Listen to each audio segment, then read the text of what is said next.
انشاءاللہ دو چار باتیں شاید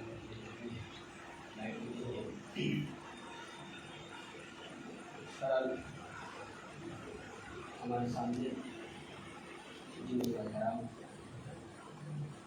کی مناسبت سے اس وجہ سے تمام یہ مجالس سے ہمارا صرف مقصد یہ ہے ان کو یہاں سے ثواب پہنچایا جائے. یہ صرف ہمارے پاس ایک واحد راستہ ہے. ایسے تو بہت سے راستے ہیں کار خیر کرنے کے لیے، ثواب جاریہ کے لیے، مرحوم یا مرحومہ کے لیے یا دیگر کسی مومن مومنات کے لیے، لیکن ان سب میں سب سے بہترین کار خیر جو ہے وہ مجلس امام حسین ہے، جس کے ذریعے سے ہم ثواب اپنے مومنین کو پہنچاتے ہیں.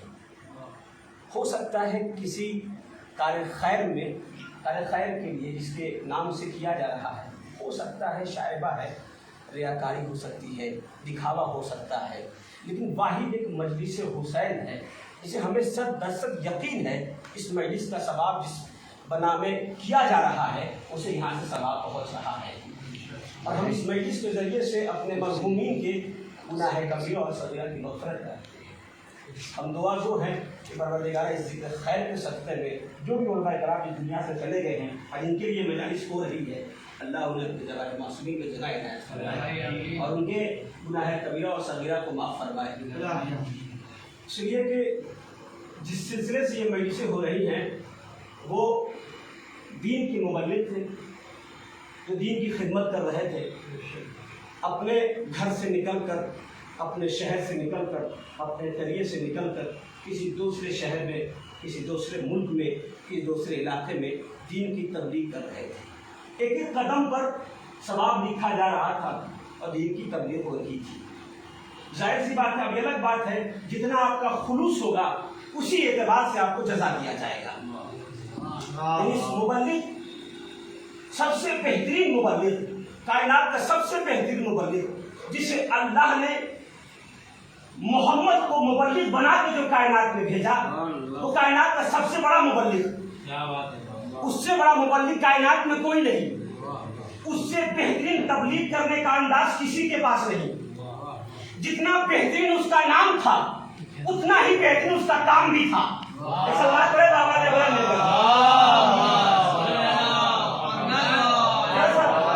دوستوں متوجہ رہنا، زیادہ دیر تک نہیں رہوں گا. دو چار باتیں.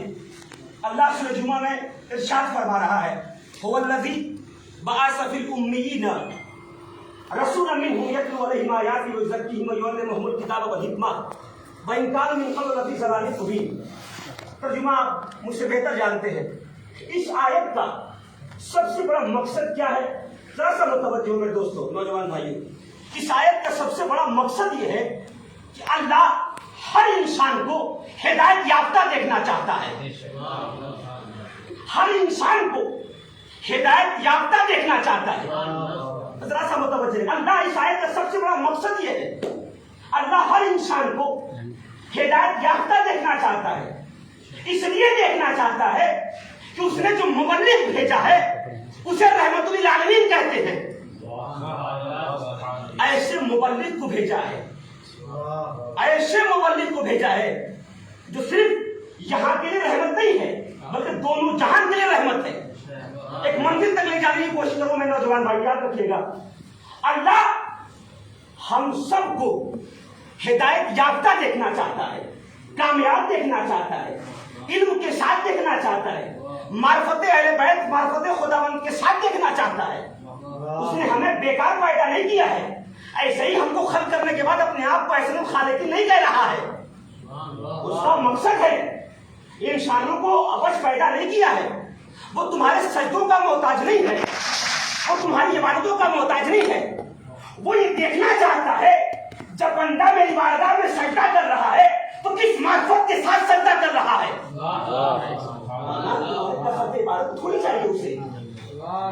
جو لوگ رکوع میں ہیں وہ اب تک رکوع میں ہیں، جو لوگ سجدے میں ہیں وہ اب تک سجدے میں ہیں، جو تسبیح و تحلیل کر وہ اب تک تسبیح و تحلیل کر رہے ہیں. ہمیں ہر وقت خدا کی بارگاہ میں نہیں بلایا اپنی بارگاہ ہر وقت آ جاؤ، نہیں. ایک وقت معین کیا، اس وقت آنا اور ایک سجدہ کرنا سجدے کو قبول کریں گے؟ کسے بھیجا؟ تبلیغ کرنے کے لیے رحمت للعالمین کو بھیجا. کس کے درمیان بھیجا؟ جاہلوں کے درمیان بھیجا. ذرا سا متوجہ، یہ صرف چھوٹی سی آیت نہیں ہے. اور میں آزاد تشریف فرمایا، اساتذہ تشریف فرمایا، یہ چھوٹی سی آیت نہیں ہے، یہ بالکل پیغمبر کی مکمل زندگی ہے. یہ صرف چھوٹی سی آیت نہیں ہے. اگر اس آیت کو اگر ہم اس کی تشریح کرنا شروع کریں، اگر یہ پیغمبر کی مکمل زندگی ہے، مکمل زندگی ہے پیغمبر اسلام کی. امیوں کے درمیان، جاہلوں کے درمیان اللہ اپنے رسول کو بھیج رہا ہے، رسالت مآب کو بھیج رہا ہے. کیوں بھیج رہا ہے؟ اس لیے بھیج رہا ہے کہ تاکہ قرآن کی آیتوں کے ذریعے، اس کی تلاوت کے ذریعے ان کے نفسوں کو پاک کیا جائے. کیوں بھیجا اللہ؟ مقصد ہے نا. کیا مقصد ہے؟ کہ آیت کے ذریعے ان کے نفسوں کو پاک کیا جائے. کیوں پاک کیا جائے؟ سوال ہو رہا ہے. کیوں پاک کیا جائے؟ تاکہ انہیں علم دیا جائے. کس چیز کا علم دیا جائے؟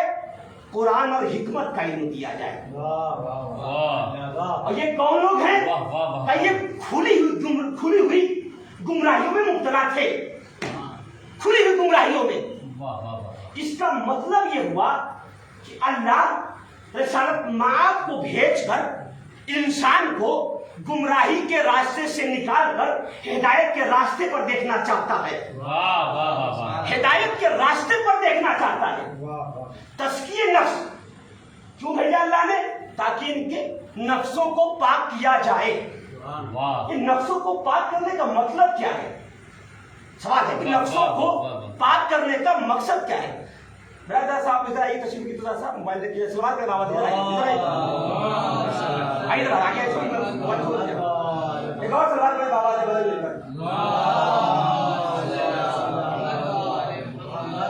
کیونکہ نفسوں کو پاک کے لیے تزکیہ نفس کیا ہے؟ یہ تزکیہ نفس کیا ہے؟ یہ نفس کی پاکیزی کا مطلب کیا ہے؟ کچھ مقصد ہونا چاہیے نا. کیا مطلب ہے اس کا؟ اس کا چھوٹا سا مطلب یہ ہے کہ اللہ اپنے نبی کو بھیج کر تزکیہ نفس کروانا چاہتا ہے. اور تزکیہ نفس کا مطلب یہ ہے کہ انسان کے دلوں سے برائیوں کو نکال کر اچھائیوں کو قائم کرنا. تزکیہ نفس کا مطلب ہی یہی ہے کہ انسان کے دلوں سے برائیوں کو نکال کر اچھائیوں کو قائم کیا جائے، اچھائیوں کو ڈالا جائے. اور نفس کی پاکیزی کیسے کی کروا رہا؟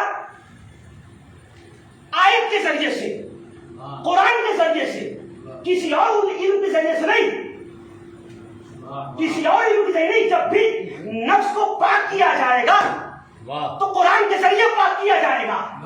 ایسا متوجہ رہے گا. جب بھی نفس کو پاک کیا جائے گا قرآن کے ذریعے پاک کیا جائے گا. یعنی اس کا مطلب یہ ہے کہ جب بھی تمہارا نفس مریض ہو جائے تو قرآن کے ذریعے پاک کیا جائے گا. تلاوت کرتے چلے جاؤ گے، نفس تمہارا پاک ہوتا چلا جائے گا. کہ نفس کی پاکیزگی کے لیے ہے. اسی لیے پروردگار نہیں رکا. اگر قلب کو سکون چاہیے تو اللہ پہ ذکر اللہ تطمئن القلوب، تو قرآن کی تلاوت کرتے جاؤ، دل کو سکون ملتا چلا جائے گا.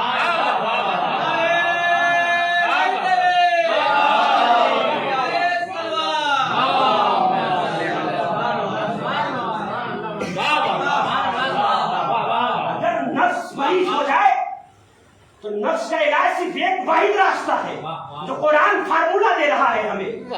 وہ راستہ یہ ہے قرآن کی تلاوت. آیتوں کی تلاوت کرتے چلے جائیے، نفسوں کو پاک کرتے چلے جائیے.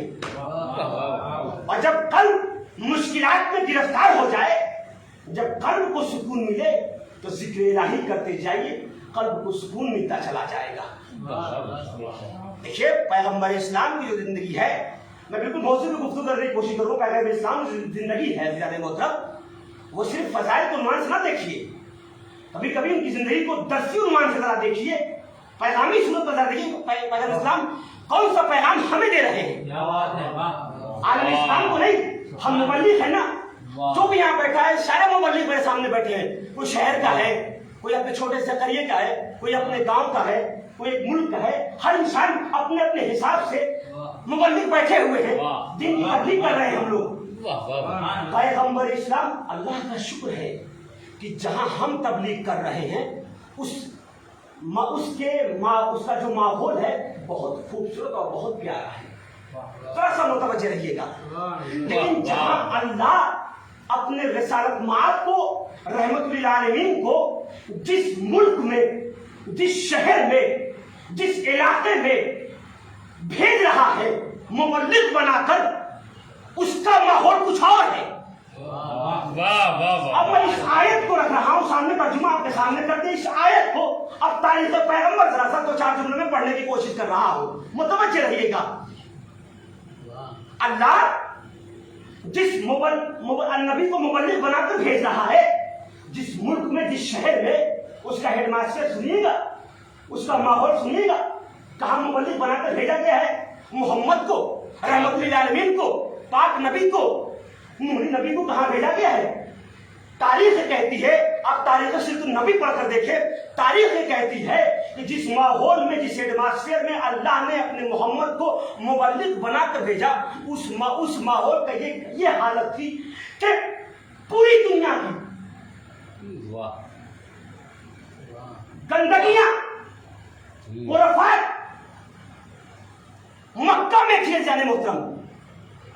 मक्का एक ऐसा गंदा माहौल था, एक ऐसे हेडमास्टर में अल्लाह ने मोहम्मद को भेजा जहां इंसान औरत को हकीर निगाह से देख रहा था, जहां इंसान अपनी बेटियों को जिंदा कब्र में दफन कर दिया करते थे, जहां ऐसे माहौल में अल्लाह ने मोहम्मद को भेजा जहां इंसान शराब को पानी की तरह पी रहा था। जरा सा मुतवज्जे रहिएगा, जहां शराब इंसान पानी की तरह पी रहा था, अल्लाह ने ऐसे माहौल में मोहम्मद को मुबल्लिग बनाकर भेजा। नौजवान जरा मुतवज्जे रहो, जहां सोर्स ऑफ इनकम लूट का माल था, सोर्स ऑफ इनकम लूट का माल था, और जब ये डकैती करके चोरी का माल लेकर आते थे अपनी बिरादरी में बैठकर और एक दूसरे से फखरिया अंदाज में पूछते थे, आज तुमने कितना माल लूट कर लाए हो?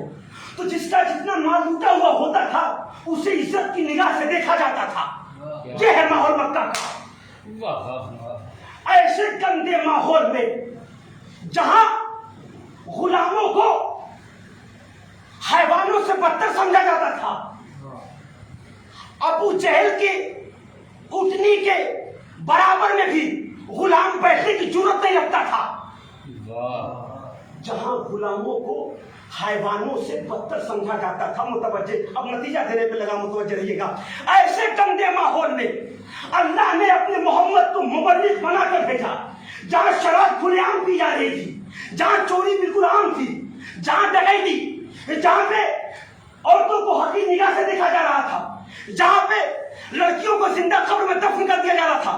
ऐसे माहौल में अल्लाह ने अपने मुबल्लिग को भेजकर उस मुबल्लिग ने 40 साल तक अपनी सदाकत का, अपनी अमानत के जरिए ऐसा किरदार पेश किया कि जब कोई बदमाश नबी के सामने से गुजरता था तो अपने हाथों को पेशानी पर रख लिया करता था। क्या कहना है वाह, एक सलवात पड़े बाबा से बदल मिलकर,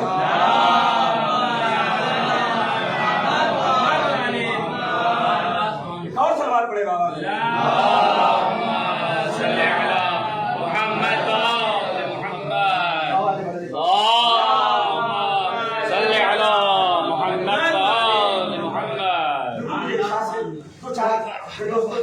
भाई की तरह साथ सहमत होगी तो 4 बेटा और सहमत होगा, जिसे मुबल्लिग बनाकर अल्लाह मक्का की जमीन पर भेज रहा है, उसका माहौल मुलाहिजा कर रहे हैं। ऐसे गंदे माहौल में भेजा कि जहां पे नबी ने 40 साल तक ऐसा किरदार पेश किया है सदाकत और अमानत का, कि 40 साल किरदार पेश करने के बाद जब कोई बदमाश भी नबी के सामने से गुजरता था ना, तो अपने हाथों को पेशानी पर रख दिया करता था। ऐसे माहौल में अल्लाह ने अपने नबी को भेजा। ये देखिए अंदाजे तबलीग जरा देखिए, मोहम्मद मुबल्लिग बनकर आए हैं और ऐसे माहौल में तबलीग कर रहे हैं। हमने बड़ी आसानी से 2-4 मिनट में सुन लिया आपने। जरा 40 साल की जरा जिंदगी को देखिए पैगंबर इस्लाम की, किस तरह से नबी ने तबलीग की है। और एक उसूल कि हम जैसे लोगों के लिए रिसालत माब ने एक उसूल दिया, जब भी तुम तबलीग करने के लिए अपने मुल्क से किसी दूसरे मुल्क में या किसी दूसरे शहर में या दूसरे इलाके में जाओ, तो सबसे पहले तुम पर वाजिब है कि अपनी जबान में सदाकत, अपने हाथ में ईमानदारी का तोहफा लेकर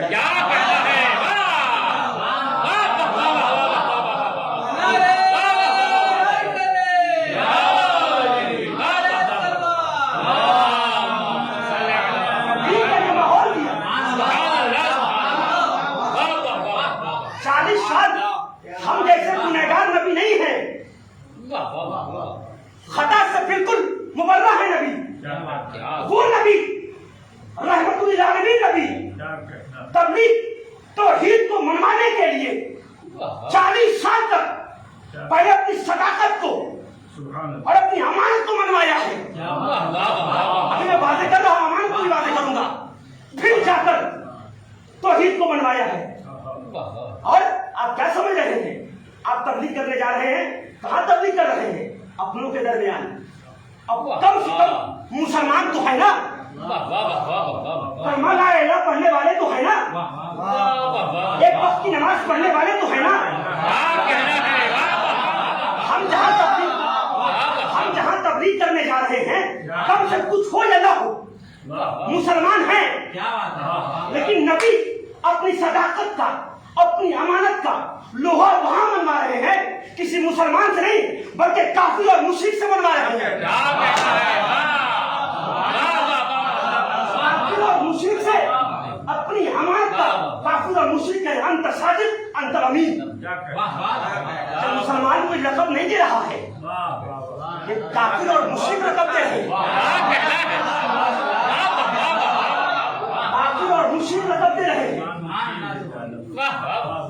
ये कौन है? सादिक है, अमीन है। क्योंकि इसलिए सवाल ये है, 40 साल लगे रसूल आज़म जैसा इंसान मुबल्लिग बनकर आ रहा है, उसे तौहीद को मनवाने के लिए 40 साल लग गए। 40 साल लग गए। एक बात अर्ज करना चाहता हूँ, जरा सा मुतवज्जह रहिए। 40 साल लग गए। किसको मनवाना है? तौहीद को मनवाना है, एक ऐसे खुदा को मनवाना है जो दिखता नहीं है। और किसके सामने मनवाना है?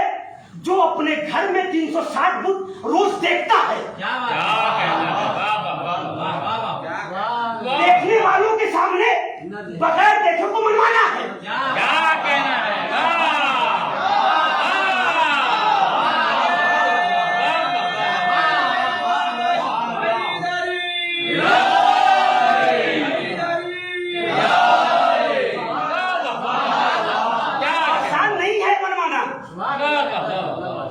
क्यों 40 साल लग गए? उसका पस मंजर क्या है? जिसकी जबान सादिक, जिसका वजूद पाक, अल्फाज पाक, ज़बानें पाक, इसके बावजूद भी 40 साल लग गए तौहीद को पहुंचाने के लिए, मनवाने के लिए। आखिर इसका पस मंजर क्या था? मतलब पस मंजर अगर पहुंचा लेंगे, हमें दुआएं दीजिएगा आप। आखिर पस मंजर क्या था इसका मनवाने के लिए? इसका पस मंजर ये था, आपने किसान जब जमीन के हवाले किसी बीज को देना चाहता है तो उसके पहले मुकद्दमात को तैयार करता है। क्या करता है? पहले जमीन में हल चलाकर जो है जमीन को जरखेज करता है, उस जमीन की गंदगी को बाहर निकालता है, फिर पानी सींचता है ताकि जमीन नरम हो जाए। फिर उसके सीने में अनाज का बीज डाला जाए। का जितनी जमीन जरखेज होगी, जितनी मुलायम होगी, जितनी नम होगी, उतनी बेहतरीन फसल तैयार होगी। उतनी बेहतरीन फसल तैयार होगी। बहुत अच्छा। अब इस मुकदमे को तैयार करने के लिए 15 से 20 दिन का वक्त लगता है। जमीन लिए, हमवार करने के लिए, जमीन को बीज को फसल को तैयार करने के लिए 15 से 20 दिन का वक्त लगता है। आखिर वजह क्या थी? जब अल्लाह मोहम्मद ने तौहीद का बीज बोना था, लेकिन मसला ये था कि काफिरों और मुशरिकों के ज़हन के जमीन पर जो है कुफ्र की जहालत का गंध इतना बैठ चुका था, इसको हमवार करने में 40 साल लग गए। काफिर और मुशरिकों के ज़हन के जमीन पर जहालत का गंध इतना बैठ गया था, उसे हमवार करने में 40 साल लग गए। उसके बाद तौहीद को मनवाया है। इतना आसान नहीं है दीदाने मोहतरम है, जितना हम आसानी से सुन ले रहे हैं। ये शिद्दत कुछ नहीं है। जो तबलीग करने में मुश्किलात का सामना पैगंबर इस्लाम कर रहे थे, सिर्फ फजाइल के रूप से रिसालत माद को न देखिए। इल्म लेने के लिए, अपने नफ्स को बुलंदी देने के लिए जरा सा रिसालत माद को उस एंगल से जरा सोचने की कोशिश कीजिए कि नबी 40 साल में क्या दर्स दे रहे हैं हमें, कौन सा मैसेज दे रहे हैं। 40 साल तक दीन की तबलीग किया पैगंबर इस्लाम ने, और फिर उसके बाद तौहीद को मनवाया, नफ्स को पाक किया है। और इतने ही नहीं, बहुत जुल्म हुए पैगंबर इस्लाम के ऊपर, पैगंबर इस्लाम के ऊपर, रिसालत माब के ऊपर, मक्का की जमीन पर 3 बहुत बड़े जुल्म हुए हैं। इस्लाह चाहता हूं, 3 बहुत बड़े जुल्म हुए मक्का की जमीन पर, रिसालत माब के ऊपर। जुल्म भी अलग अलग था, किरदार भी अलग अलग था। थोड़ा सा जुल्म भी अलग अलग था, रिसालत माब के ऊपर किरदार भी अलग अलग था। अगर जुल्म कंकरियों का था तो किरदार काफिरों के बच्चों का था। अगर जुल्म कंकरियों का था तो किरदार काफिरों के बच्चों का था। अगर जुल्म काटों का था तो किरदार काफिरों के नौजवानों का था। और अगर जुल्म घर की गंदगियों का था तो किरदार काफिरों की बीवियों का था। ये आप जरा सा मुतवज्जि हो, एक बात अर्ज करूं, इतना बड़ा जुल्म पैगंबर इस्लाम के ऊपर हो रहा है, फिर भी जबान पे मुस्कुराहट है, मुस्कुरा वहां रहे हैं, समझा हम जैसे लोगों को रह रहे हैं। जब दीन की तबलीग करने के लिए खुदा की राह में जब निकलोगे ना, तो कभी जिस्म की कुर्बानी देनी पड़ेगी। क्या कहना है?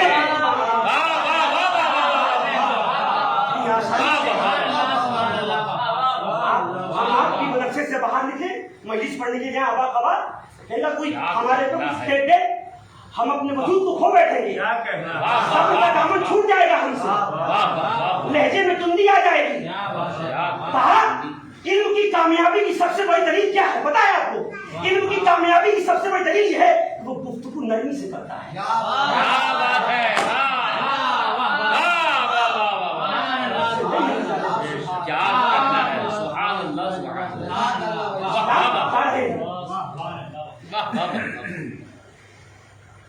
ऐसे तबलीग हुई है।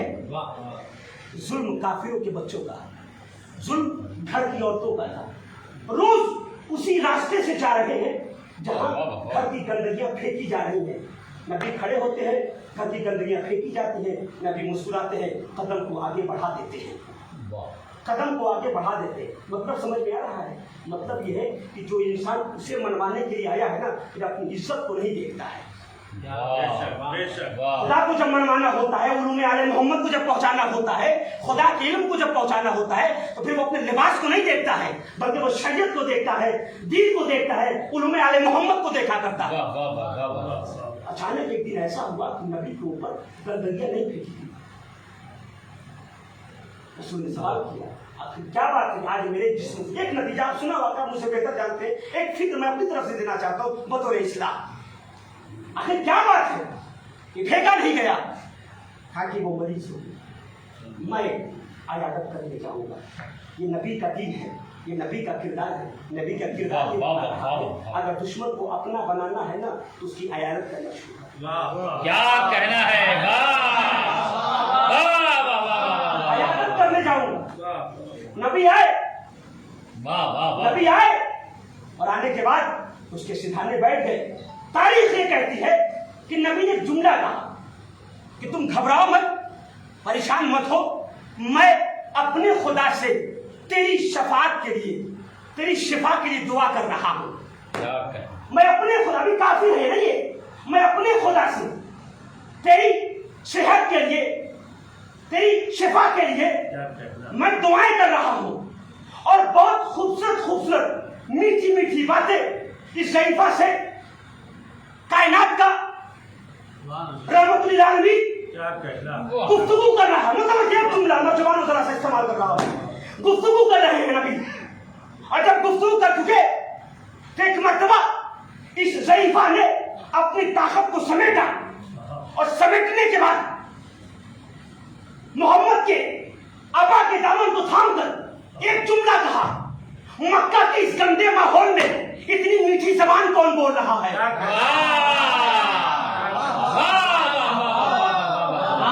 अब यहाँ से जुमला सुन लीजिए, दुआएं दीजिएगा। असातिज़ा के दुआओं के जैसा एक जुमला पहुंचाना चाह रहा हूँ मैं नौजवान भाइयों। इस मक्का के इस गंदे माहौल में इतनी मीठी जबान कौन बोल रहा है?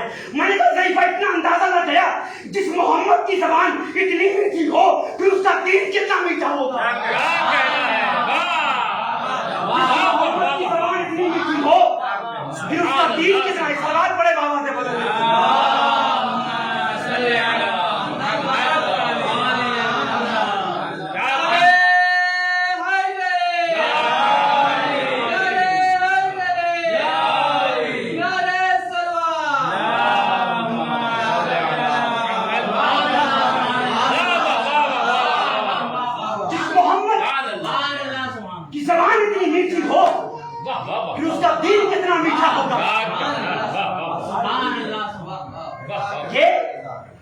बोल रही है इस मक्का के गंदे माहौल में इतनी मीठी जबान कौन बोल रहा है?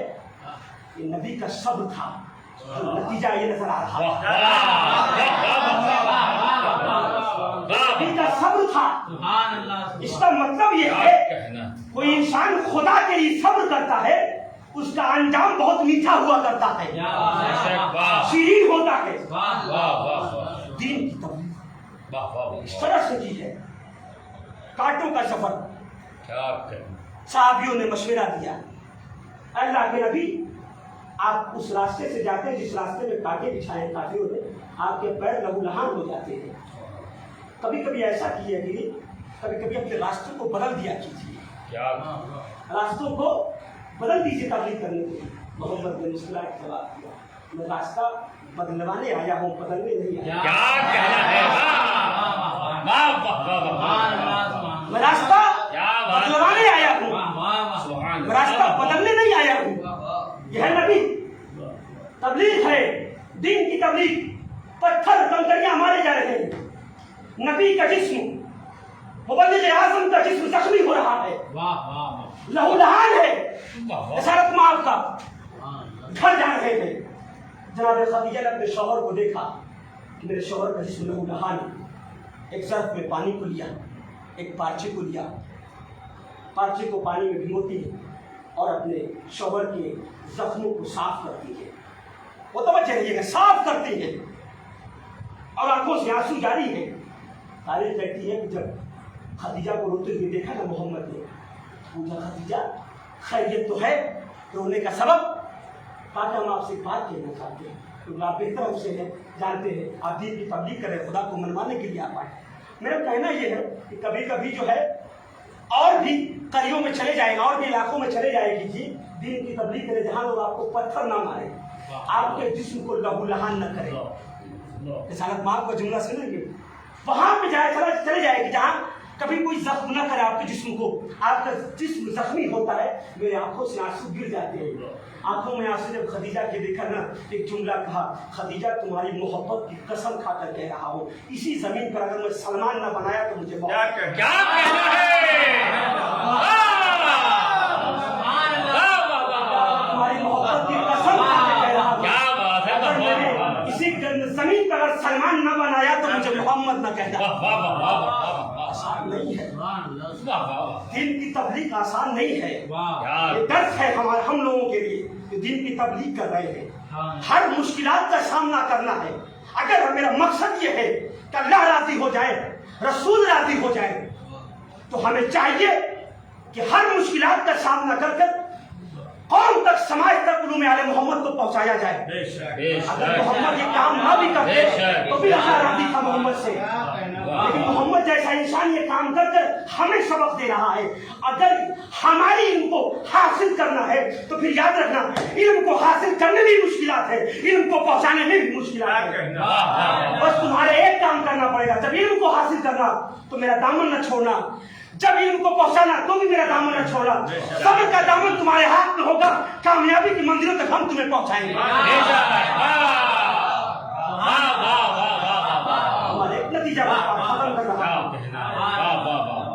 दो चीजें हमारे दाई नबी ने दो चीजें दी हैं, एक किताब दी, एक कहने वाली।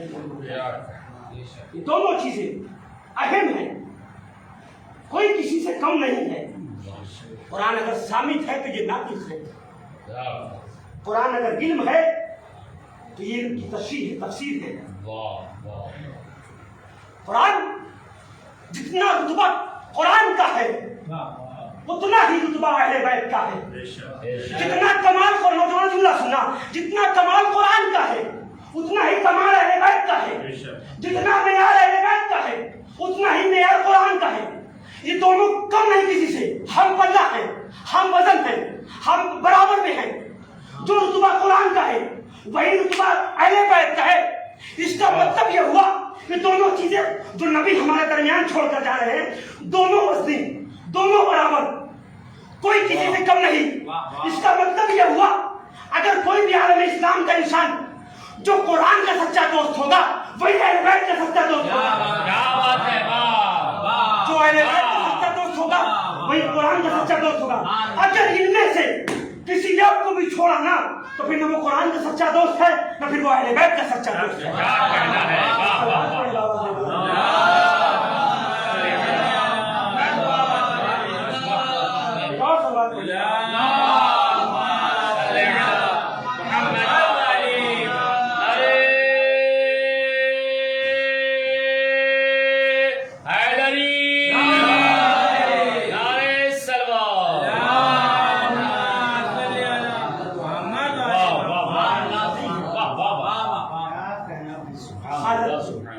दीन की तबलीग और अपनी अमानत, अपनी सदाकत को जो मनवाया है,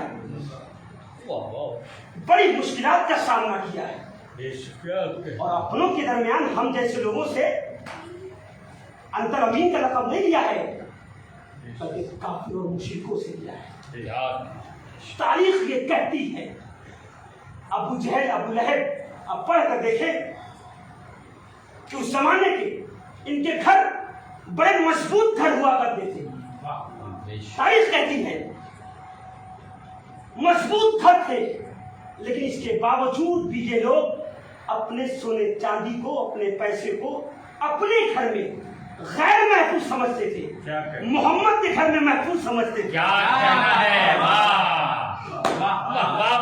अपने मजबूत किले में अपने ही सामान को अपने घर में गैर महफूज समझते थे और मोहम्मद के घर में महफूज समझते थे। और आप तारीख पढ़े, आज दिया और कल ले लिया ऐसा मसला नहीं था। लोग दे दे के भूल जाया करते थे।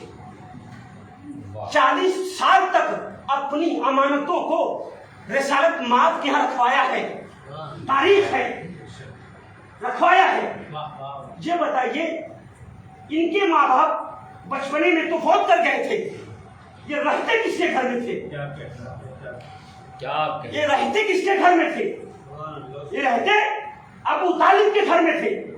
तो जाहिर सी बात है, जब कोई इंसान अपनी अमानत को पैगंबर इस्लाम के हवाले कर रहा था तो ये लेकर, बैंक तो था नहीं, लॉकर तो था नहीं, या कबा की जेब इतनी लंबी लंबी तो थी नहीं कि रखकर मक्का की गलियों में घूमते थे नबी।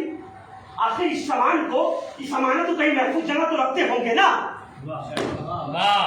वो घर था किसका? जिसके घर में काफिर और मुशीदों की अमानताई है, पढ़ रहा हूं मैं, काफिर और मुशीद की अमानतों को रख रहे थे, वो घर किसका था? वो घर किसी और का नहीं, वो घर अबू तालिब का था। वो घर अबू तालिब का, जुमला सुनो, वो घर अबू तालिब का, अबू तालिब का था। इसका मतलब ये हुआ कि काफिर और मुशरिक की निगाह में मोहम्मद से बड़ा कोई अमीन नहीं, मोहम्मद की निगाह में अबू तालिब से बड़ा कोई अमीन नहीं। काफिर और मुशरिक की निगाह में मोहम्मद से बड़ा कोई अमीन नहीं, और मोहम्मद की निगाह में अबू तालिब से बड़ा कोई अमीन नहीं। क्या कहना है, खून दिया है दीन को पहुंचाने के लिए। एक मकसद मुझे समझ में आ गया कि अल्लाह अपने नबी के जरिए अमल वहां करा रहा है, समझा हमें रहा है कि जब तुम्हें दीन की तबलीग करना है तो किसी और किरदार को लेने की जरूरत नहीं है। जैसे समाज में तुम उतरना इल्म हासिल करके मोहम्मद के किरदार को पढ़ लेना और समाज को बेहतर बनाते चले जाना। और वही रास्ता है। हमारे किरदार में इतना दम ही नहीं है, हमारे किरदार में इतना असर ही नहीं है कि हम किसी के ऊपर हम असरअंदाज कर सके। ये मोहम्मद का किरदार होगा जो असरअंदाज करेगा और इसे अपनाना पड़ेगा। और यही तर्ज मौला अली का, इमाम हसन का, इमाम हुसैन का, दीगर आइम्मा का था। इसी रविश पर आ रहे थे रिसालत बाप के रविश पर दीन को पहुंचाने के लिए। कहा अगर दीन की कुर्बानी के लिए कुछ भी करना पड़ जाएगा, मदीना छोड़ना भी पड़ेगा, नाना मैं वादा कर रहा हूं आपके दीन को बचाने का। दीन को बचाने के लिए इमाम हुसैन ने सब कुछ छोड़ दिया और जो कुछ साथ लेकर गए उसे भी छोड़ दिया। क्या इमाम हुसैन जानते थे कि मेरी शहादत के बाद मेरे बच्चों पर क्या जुल्म होंगे ये हुसैन जानते थे। इसके बावजूद भी गले पे खंजर चल रहा है। हुसैन ज़ैनब को देख रहे। बस एक छोटी सी रिवायत पर मैं इस सामने रखता हूँ। अल्लामा शुस्री कहते हैं करबला के मैदान में 3 शख्सियतें ऐसी हैं जो दीन से जमीन पर गिरी हैं तो मुंह के बल गिरी हैं। एक एक जुमला जरा मसाइल का सुनिए। अल्लामा शुस्री फरमाते हैं जब 3 शख्सियतें ऐसी हैं जो दीन से जमीन पे आई हैं तो मुंह के बल आई है। पहली शख्सियत का नाम अब्बास है, दूसरी शख्सियत का नाम हुसैन है, तीसरी शख्सियत का नाम जनाब ज़ैनब है। लेकिन तीनों शख्सियतों में फर्क है। जब अब्बास दीन से जमीन पे आए हैं ना तो अब्बास के बाजू नहीं थे, मुंह के बल जमीन पे गिरे। जब हुसैन दीन से जमीन पे आए हैं बाजू तो थे, बाजू में इतने तीर तेवर थे कि हुसैन के बाजू में इतनी ताकत नहीं थी कि दीन से जमीन पे आने के बाद हाथों का सहारा ले सके, मुंह के बल गिरे। लेकिन सवाल पैदा होता है कि जब जनाब ज़ैनब दीन से जमीन पे आई है, न ज़ैनब के बाजू कलम थे, न ज़ैनब के बाजुओं में तीर दिवस थे, फिर ज़ैनब ने और बाजुओं का सहारा क्यों न लिया।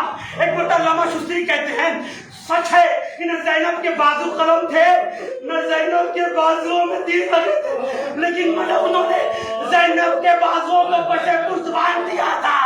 जब ज़ैनब दीन से जमीन पे गिरती थी तो मुंह के बल गिरती थी। अरे आपको कोई गम नहीं सहाय मजदूर है करबला के, जब ज़ैनब दीन से जमीन पे गिरी है तो मुंह के बल गिरी है।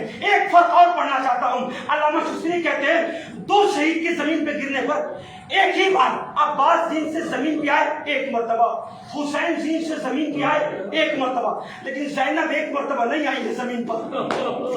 कभी अकबर के जनाजे को देखा अपने आप को गिरा दिया, कभी कासिम के जनाजे को देखा अपने आप को गिरा दिया, कभी आना मोहम्मद के जनाजे को देखा अपने आप को गिरा दिया। तारीख कहती है हुसैन के जनाजे को देखा अपने आप को हुसैन के जनाजे पे गिरा दिया और कटी हुई गर्दन पे अपने नजफ का रुक दिया। आपने हुसैन की पेशानी का बोसा लिया, ज़ैनब हुसैन की कटी हुई गर्दन का बोसा ले रही।